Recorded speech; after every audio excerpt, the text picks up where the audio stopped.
Pressure কুকারে রান্না ভালো না খারাপ?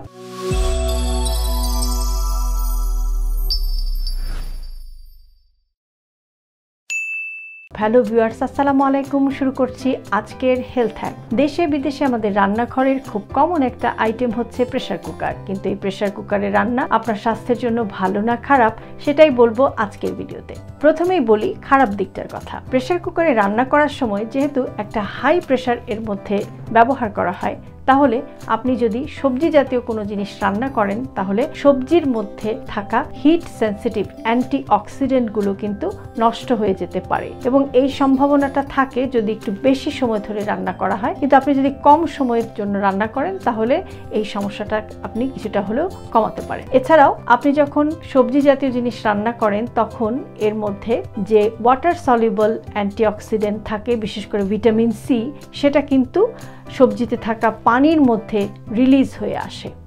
কাজেই প্রেসার কুকারে আপনি যখন সবজি জাতীয় জিনিস রান্না করবেন একটি জিনিস খেয়াল রাখবেন যে এই সবজি থেকে যে পানিটা বের হয় সেই পানিটা আপনি প্রিজার্ভ করার চেষ্টা করবেন। যদি আপনি পানিটা ফেলে দেন তাহলে কিন্তু এর মধ্যে অনেক প্রয়োজনীয় নিউট্রিয়েন্টস কিন্তু সেই পানিটার মধ্যে চলে যেতে পারে। তো এটা একটু খেয়াল রাখার বিষয়।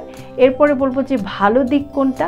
ভালো দিক হচ্ছে যে আমরা একটু শক্ত খাবার, যেমন বিভিন্ন ধরনের হোল গ্রেইন অথবা লেগিউম, ডাল, বিভিন্ন ধরনের বীজ, এগুলা যখন আমরা একটু নরম করার কথা চিন্তা করি তখনই কিন্তু আমরা প্রেসার কুকার ব্যবহার করি। তো প্রেসার কুকারের হাই প্রেসারের কারণে এই জাতীয় খাবারগুলো কিন্তু নরম হয়ে যায়, যেটা আমাদের হজম হতে সাহায্য করে, যেটা আমাদের ভালো ডাইজেশন, অ্যাবজর্পশন, এই সব কিছুতে এই নরম হয়ে যাওয়ার কারণে এটা কিন্তু ইজি হয়ে যায়। বিশেষ করে এই সমস্ত খাবার থেকে যে সমস্ত অ্যান্টি নিউট্রিয়েন্ট, বিশেষ করে ফাইটিক অ্যাসিড, লেকটিন, এগুলো রিলিজ হয় এবং এগুলো কিন্তু এই খাবারের মধ্যে থাকা নিউট্রিয়েন্টসগুলোকে অ্যাবজর্পশন হতে সাহায্য করে যখন এটা হাই প্রেশারের মাধ্যমে এই খাবারগুলোকে আমরা নরম করে ফেলি। প্রোজ অ্যান্ড কোনস দুটোই আছে, অর্থাৎ ভালো মন্দ দুটো দিকই আছে।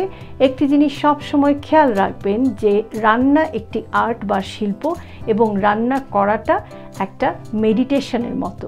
কাজেই আপনি যখন আপনার পরিবারের জন্য রান্না করবেন তখন চেষ্টা করবেন যে যেভাবেই আপনি রান্না করেন না কেন একটু যত্ন দিয়ে রান্না করতে, একটু ভালোবাসা দিয়ে রান্না করতে, যেন আপনার রান্নায় আপনার পরিবারের সব সদস্য সুস্থ থাকে, সুন্দর থাকে।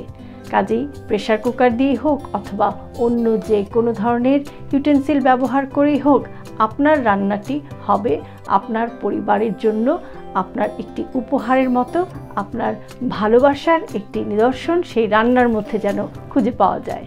তো আমার আজকের ভিডিওটি যদি আপনার কাছে ভালো লেগে থাকে তাহলে অবশ্যই ভিডিওটিতে একটি লাইক দেবেন, কমেন্ট করবেন, আপনার ফ্রেন্ডস অ্যান্ড ফ্যামিলির সাথে ভিডিওটি শেয়ার করবেন। আমার ফেসবুক পেজ, আমার ইউটিউব চ্যানেল এবং আমার TikTok account with doctor Shahnaz Chowdhury আপনারা ফলো করবেন। ইনশাআল্লাহ আগামীতে আবারও আপনাদের সামনে হাজির হয়ে যাব ইন্টারেস্টিং কোনো টপিক নিয়ে। সে পর্যন্ত সবাই সুস্থ থাকুন, নিরাপদে থাকুন।